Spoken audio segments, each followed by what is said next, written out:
Smaller, poorer nations oppose the deal. Let's talk to Rick Grenell, who has served as spokesman for the last 4 American ambassadors to the UN. Thank you so much, Rick, for coming in today. You know, the pact didn't exactly win unanimous support amid outrage from some developing nations who said that it lacked specific targets for reducing carbon emissions. What did we get, if anything, out of this?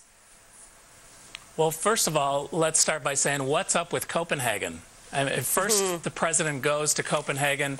We lose the Olympics. This time, he loses an international agreement on one of his top priority issues. So I don't think that the White House is going to be sending him to Copenhagen anytime soon. Yeah, but how do you think he did negotiating, though?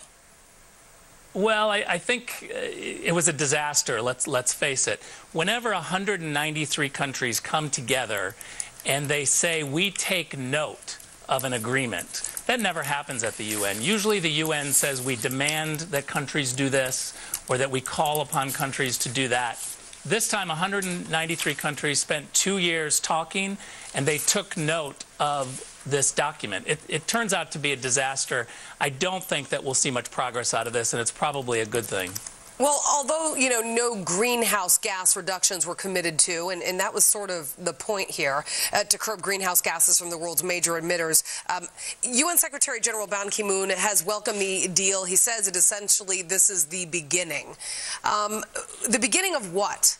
I mean, the UN is now going to be spending billions of dollars. What countries does the money go to? Does the money get allotted only to the countries that voted with this plan? In other words, over 100 nations that voted against it don't get the money? Well, it's a really good question. I mean, the simple fact is we don't know. Since there was no agreement and they just took action, or they took note, and they didn't take any action, we have a problem here because there's billions of dollars that they wanted to raise from an international tax. And the problem with raising the money from an international tax is it's going to come from us. It's going to come from the wealthy nations and go to the poor nations. The good news is that it didn't pass. There is no agreement. But the one thing that we're going to have to watch is that the UN, over time, little by little, will begin to assume that there was an agreement on this no agreement. So we're going to have to watch the UN very closely, that they don't migrate into thinking, all right, we have a deal and now we should set up this tax panel, because the document says there'll be an international panel to talk about taxing those wealthy nations.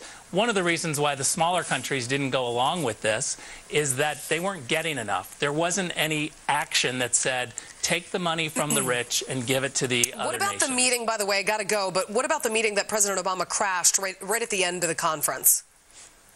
Well, it's not really within UN protocol to do such a thing, and it's remarkable that he ran in there. But I think he's got to be able to produce something. Healthcare is going down the drain. This was going down the drain, and I think he was getting desperate. All right.